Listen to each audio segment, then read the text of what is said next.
Welcome to the Capital Forum's 6th annual Antitrust Thought Leaders Interview Series, sponsored by KL Discovery. I'm Jeff Bliss, and today I am joined by Daniel Bitton, a partner at Axinn. Now, Daniel, you're often described as a rising star in the antitrust community, but you have, and I've reported on them, ushered through several very large, complicated deals. Correct. And that's why I'm going to say that you're an established star. In Well, thank you. I was swell with rising, but I'll take it. I know, we're going to say established. Thank you so much for joining me today. Now, I wanted to talk about, there's a lot going on in antitrust. The deal flow is surging. Yes. But at the same time, you have on the right, on the right and left, you have these calls for more aggressive antitrust enforcement. And we are hearing from the Trump administration, both the FTC and the DOJ, a response. And Bruce Hoffman, who's the acting director of the Bureau of Competition, and I'm sure you know well, has been talking about the remedy situation that we need to do, specifically behavioral remedies for problematic mergers. And he's saying, well, we are not crazy about them. And he's sounding suspiciously like Macon Delarim, the DOJ's antitrust chief, who obviously brought a big case, AT&T Time Warner, that is, a classic vertical merger, because he said the remedy wasn't good enough. AT&T was proposing a behavioral remedy. He wanted basically divestiture. So tell me, what type of advice are you giving clients on this kind of new landscape? Yeah, it's a good question. I mean, before I turn to the advice, because it does have impact on how you advise your clients in mergers, especially on the front end when you're negotiating the merger agreement. And what happens there is the merger agreement has, of course, a lot of provisions in it that have nothing to do with antitrust, but any deal that has potential antitrust issues will have a provision that allocates the risk of a government not approving the deal or asking for remedies. And it's always a question, can a buyer bow out of the deal if the ask comes along, or is the buyer obligated under the contract to offer remedies if they are necessary to get clearance or to litigate? And I think that's where it'll have an impact, this new policy, because, and I should say, it's, to be fair, it's not a new policy necessarily.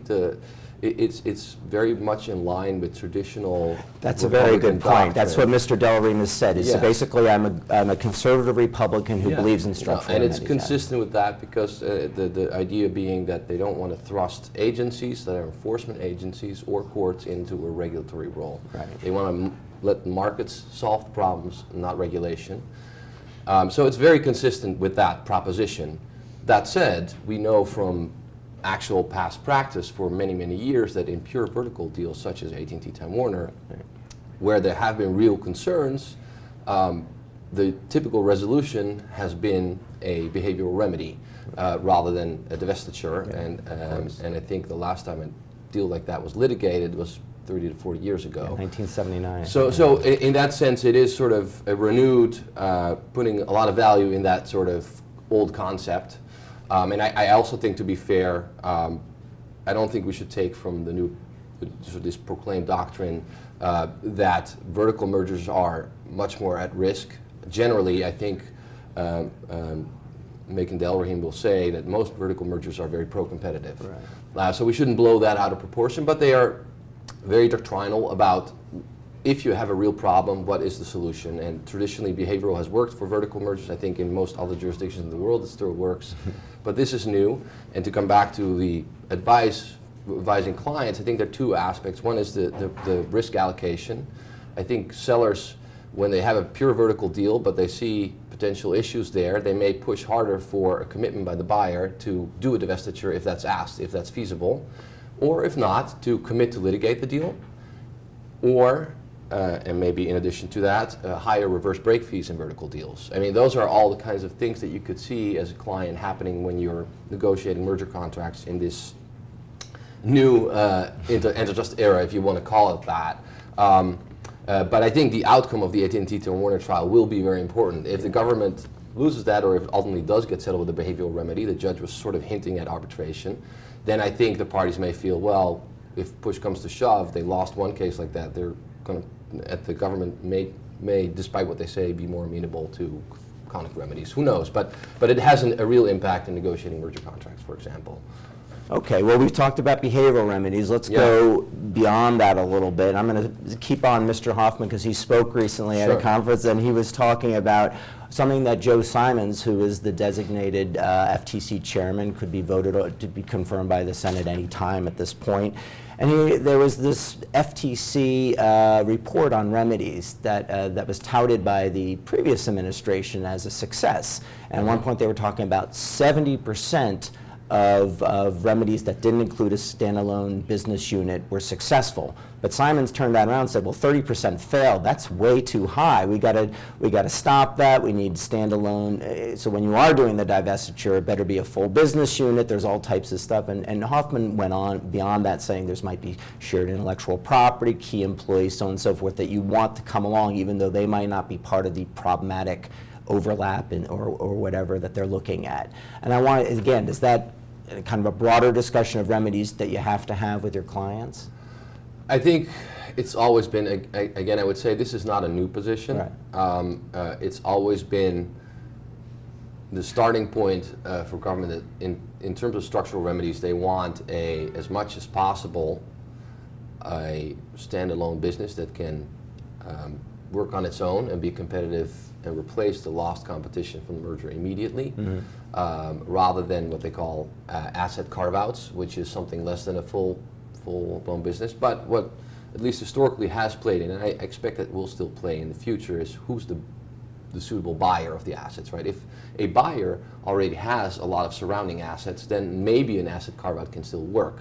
But I think the FTC, looking at the remedy study, has said clearly these asset carve-outs have not worked as well as fuller divestitures, and I think that's a good reminder, at least, that you want to, when you're advising upfront your client on the risks of the deal and whether you can do a deal or not and how you can do a deal, that you do as best you can. Now, sometimes you don't have a lot of time up front to do all of that, but ideally you do have time to really talk to the right people and figure out what does this business need to run by itself. I didn't interrupt, but I wanted to clarify that. So essentially what you're saying is even before the deal's announced, you might have put out feelers to potential buyers of things you would have to divest, or am I missing? No, that's not exactly what I meant, although it can happen. Sometimes you can do a true upfront remedy. I've done that in deals where you, before you even go to the agencies, separate certain assets that might otherwise be a very significant competition concern. So that is possible, and then if the separation of the assets means you want to sell them off rather than hold them back, if you have a joint venture or something where the parties continue to exist and they can hold them back, but then you could reach out to buyers. So it's possible to do that up front, but that's not exactly what I had in mind. I would say you do the analysis of the assets that any buyer would need to successfully compete with the merged entity. And what you can do is talk to the right business people, maybe somebody in corp dev, to canvas, well, who do we think would be interested buyers and what sort of assets do they have? And maybe we could do something less than a full-blown business because the buyer already has a lot of those assets. Oh, I see. But you need to be pretty confident, in light of what the FTC has reiterated, that there are such buyers, that they're going to be interested. But I would also say, just another piece of sort of practical advice, the more you front load that thinking, the more you are actually able, if throughout the regulatory process you do need to do divestitures, to run an auction efficiently and quickly and actually maximize the value of the divested asset, rather than waiting, not being prepared on that, and then having to do a fire sale. And so I think that is just a sort of business consideration as well. I was just going to say, I was going to use the term fire sale. You often hear this when companies are not prepared, that they get kind of... Yeah, exactly. And I think there's a lot of ways you can actually avoid that from happening if you do good counseling and you do a lot of upfront work. Granted, sometimes you have to divest assets that are just not that worthwhile, but in many cases the agency might not accept that because they figure assets that are not worthwhile are not going to replace the competition either. So the price has to be just, that's at the sweet spot. It can't be too low. Yeah. And you want to build in the ability to run an auction in a timely fashion so you can actually maximize the value. Okay, well, we've been talking about mergers. Let's go to the conduct side. Sure. And again, talking to Mr. Hoffman, made some really interesting comments at this recent speech in Philadelphia. he said essentially to the crowd, which was full of corporate lawyers and representatives of Fortune 500 companies and journalists, he said, if any of you know of any conduct, questionable conduct out there, give me a call, or give the FTC a call. And that was one of the complaints of previous administrations. They haven't brought a lot of Section 2 cases. I'm wondering, do you think that the rhetoric, the actions might match the rhetoric in this case? Yeah, that's always a good question, because I think when the Obama administration started, they also had big plans for Section 2 cases, and they brought some, right? The Qualcomm case towards the tail end. Right. They brought some other cases, many of which settled. But ultimately, there weren't a lot of Section 2 cases even under Obama.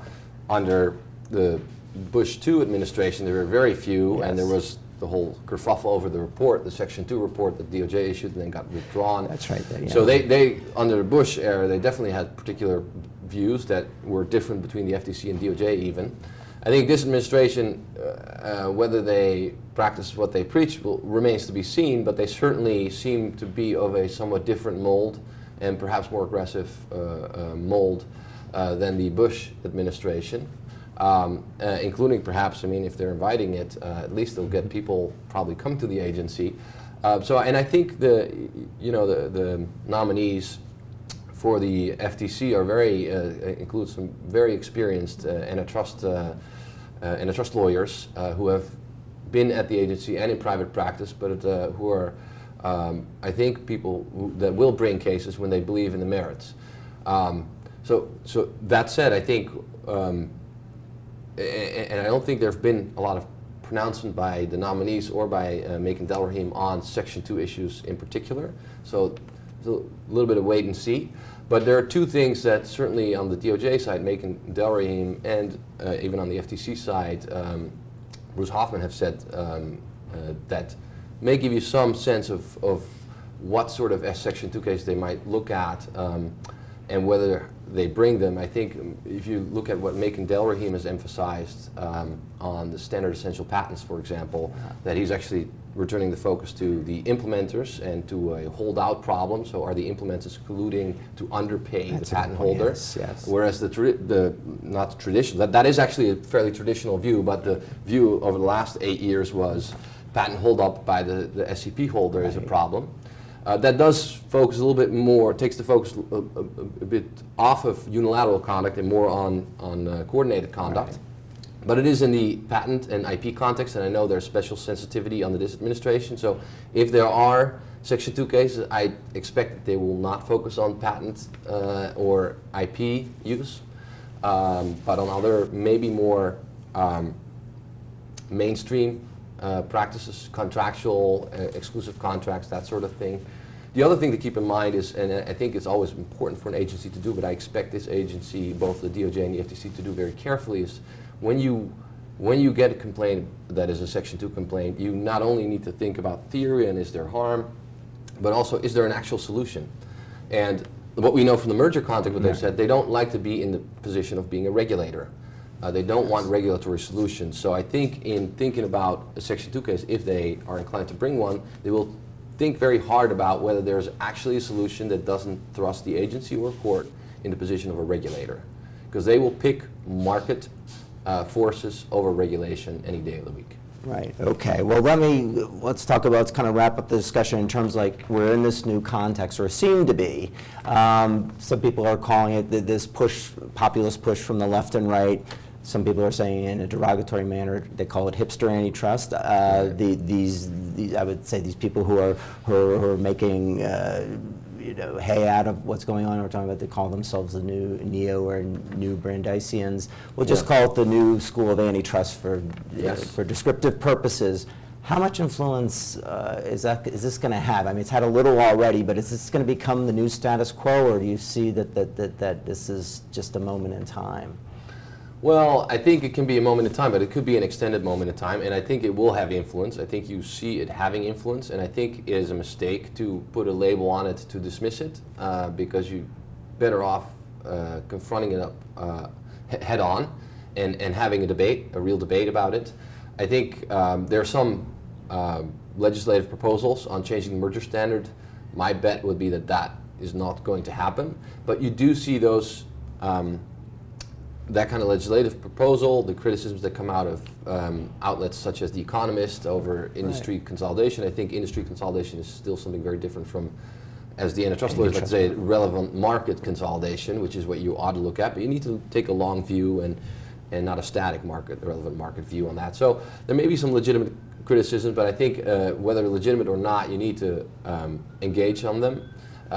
Because otherwise I think you lose out on an important discussion, and you may lose some of your voice and leadership. And I think you see that between Europe and the US now. In some ways, Europe is getting a lot of leadership in thinking around antitrust. You don't want to lose that. So I think it's an important debate to have. And I think you see influence even on future enforcement officials that come from a very traditional Republican mold, but are addressing it at least through the Senate hearings, right? So you had the chairman-to-be address it and say we should retroactively do a retrospective and see if we've been too lax. I think the focus on really making sure your remedies work is also part of that discussion, and I think that's a very fair and good question. And then even during those Senate hearings, you see talk about should we go beyond consumer welfare and look at employee welfare. A big question. And that is, I wouldn't call it radical, but it's especially if you see who are now talking about that, it's not the place where you would have expected that. And I think that is a result of this new wave of thinking, and more mainstream, maybe more populist antitrust views, where the popular press is picking up a lot of it. And so I think it will remain to be seen how that turns out in practice, because for now, Senate hearings, there can be always a little bit of lip service to get through that. And I'm not accusing anyone of saying anything that they're not going to commit to, but practice can be different, so we'll have to see how that plays out. All right, very good. Well, I've enjoyed our discussion. There's a lot going on, as I said, and I'm hoping that we'll have some future discussions on this and other topics. Thanks again for joining me. Thank you. It was a pleasure.